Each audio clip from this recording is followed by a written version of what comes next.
इस वीडियो में हम डिस्कस करेंगे यूजी संस्कृत का सिलेबस फर्स्ट सेमेस्टर का, यानी कि जो स्टूडेंट फर्स्ट सेमेस्टर में, ठीक है, मेजर पेपर में संस्कृत ले रखे हो तो, माइनर पेपर में संस्कृत ले रखे हो तो, या एमडीसी पेपर में संस्कृत ले रखे हो तो, इन तीनों का हम लोग सिलेबस डिस्कस करेंगे। उसके साथ साथ ये भी देखेंगे कितने नंबर का पेपर होता है, हर पेपर कितने नंबर का होता है, किस तरह से क्वेश्चन आते हैं, ये सारे चीज़ें देखेंगे। ठीक है, आइए एक एक करके देखते हैं। तो जो स्टूडेंट संस्कृत में मेजर पेपर में ले रखे हैं, यानी कि मेजर पेपर में संस्कृत ले रखे हैं, जो स्टूडेंट फर्स्ट सेमेस्टर का सिलेबस देखेंगे, तो यह है आपका फर्स्ट सेमेस्टर का सिलेबस।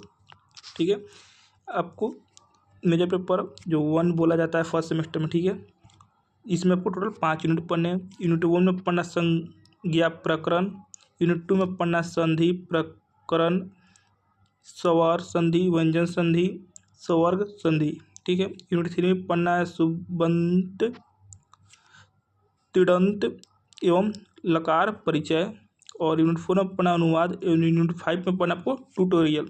तो ये आपको इतने सिलेबस है जो स्टूडेंट मेजर पेपर संस्कृत ले रखे हैं उनका। ठीक है, ये पेपर आपका 100 नंबर का होगा। ठीक है, 30 नंबर आपको कॉलेज में एग्जाम लिया जाएगा। जो 30 नंबर का एग्जाम लिया जा रहा है, इसको प्रैक्टिकल एग्जाम नहीं बोला जाता, इसको प्रैक्टिकल एग्जाम नहीं बोला जाता, इसको मिड सेमेस्टर एग्जाम या इंटरनल एग्जाम बोला जाता है, जो कॉलेज लेता है। यह प्रैक्टिकल एग्जाम नहीं होता, पहले बता दो, यह प्रैक्टिकल एग्जाम नहीं होता। बचा 70 नंबर। ये जो 70 नंबर है, ये आपको सेंटर पर एग्जाम देने, जैसे 10th में, इंटर में आप लोग जाकर सेंटर पर एग्जाम दिए, वैसे ही 70 नंबर। और ये 70 नंबर कैसा होता है पैटर्न, एग्जाम पैटर्न के किस तरह के क्वेश्चन आते हैं, तो इसमें आपको 10 आएंगे ऑब्जेक्टिव, एक ऑब्जेक्टिव 2 नंबर का।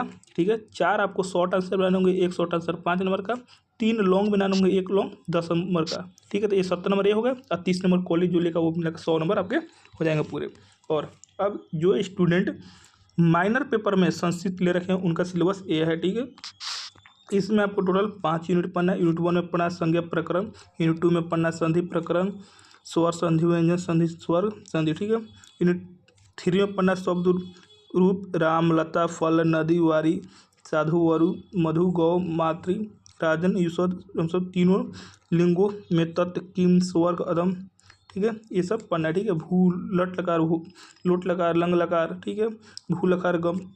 ठीक है, यूनिट 4 में पढ़ना अनुवाद, जो हिंदी से संस्कृत में अनुवाद होगा और संस्कृत से हिंदी में अनुवाद करना होगा। ठीक है, और यूनिट 5 में पढ़ना है ट्यूटोरियल के बारे में। ठीक है, तो जो स्टूडेंट माइनर पेपर में संस्कृत ले रखे हैं उनका सिलेबस तो ये डिस्कस कर दिया। और बात करते हैं कितने नंबर का पेपर होता है, तो यह आपको 100 नंबर का पेपर होता है। इस पेपर में से 30 नंबर आपका कॉलेज एग्जाम लगा, जिसको मिड सेमेस्टर एग्जाम या इंटरनल एग्जाम लिया बोला जाता है। ठीक है, इस 30 नंबर को प्रैक्टिकल एग्जाम नहीं बोला जाता, आपका कोई प्रैक्टिकल नहीं है। ठीक है, संस्कृत में कोई प्रैक्टिकल नहीं है, ये आपको मिड सेमेस्टर एग्जाम बोला जाता है। हर किसी को देना होता है हर पेपर में। ठीक है, कोई भी सिलेबस हो, कोई भी सब्जेक्ट हो, उससे मतलब नहीं है। हर किसी को 100 नंबर में से 30 नंबर कॉलेज को ये कॉलेज एग्जाम लेता है, और 70 नंबर आपको सेंटर पर एग्जाम देना होता है। और 70 नंबर का क्या पैटर्न है, माइनर पेपर वही पैटर्न है। 10 ऑब्जेक्टिव आएगा, एक ऑब्जेक्टिव 2 नंबर का, 4 शॉर्ट आएगा, एक शॉर्ट 5 नंबर का, 3 लॉन्ग आएगा, एक लॉन्ग 10 नंबर का। ठीक है, अब बात करते हैं एमडीसी। जो स्टूडेंट एमडीसी में संस्कृत ले रखे हैं उनका ये आपका सिलेबस है। ठीक है, तो ये देखते हैं। तो इसमें आपको टोटल 4 यूनिट पढ़ने हैं। यूनिट 1 में पढ़ना है भारतीय संस्कृति, आचार एवं आधार। ठीक है, उसमें आपको 3 पॉइंट है और है, उस टॉपिक को पढ़ना है। यूनिट 2 में पढ़ना प्राचीन भारतीय शिक्षा व्यवस्था, इससे रिलेटेड आपको काफ़ी सारे टॉपिक्स है। फिर यूनिट 3 क्या है, प्रमुख भारतीय पर्व, नृत्य एवं गायन, इसमें काफ़ी सारे टॉपिक्स है। ठीक है, ये आप टॉपिक देख ले, वीडियो रोक कर टॉपिक देख ले। ठीक है, कि क्या क्या इसमें पढ़ना है, क्योंकि मैं अगर एक एक लाइन पढ़ूंगा तो काफ़ी लंबा वीडियो हो जाएगा। फिर यूनिट 3 में बता दिया जैसे प्रमुख भारतीय पर्व, नृत्य एवं गायन, उससे रिलेटेड काफ़ी सारे टॉपिक्स है, इस सबको पढ़ना है।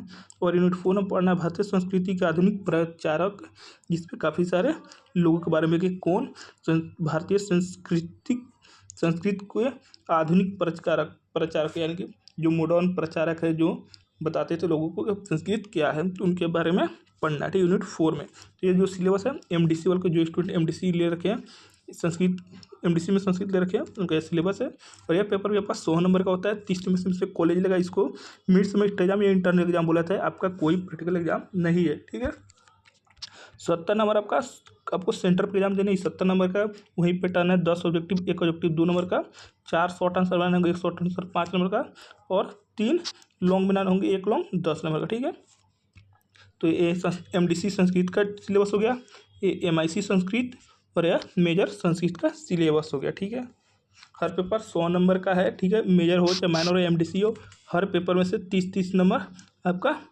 क्या होगा, कॉलेज लगेगा और 70 नंबर आपको सेंटर पर देने होंगे। ठीक है, तो वीडियो को शेयर कर दे जिसके भी भाई बहन दोस्त संस्कृत लिए हुए हैं मेजर पेपर में, माइनर पेपर या MDC पेपर और फर्स्ट सेमेस्टर में है, तो वीडियो शेयर कर दे ताकि उनको सिलेबस मालूम चल सके और अपना एग्ज़ाम के लिए तैयारी कर सके। तो thank you, take care, bye bye.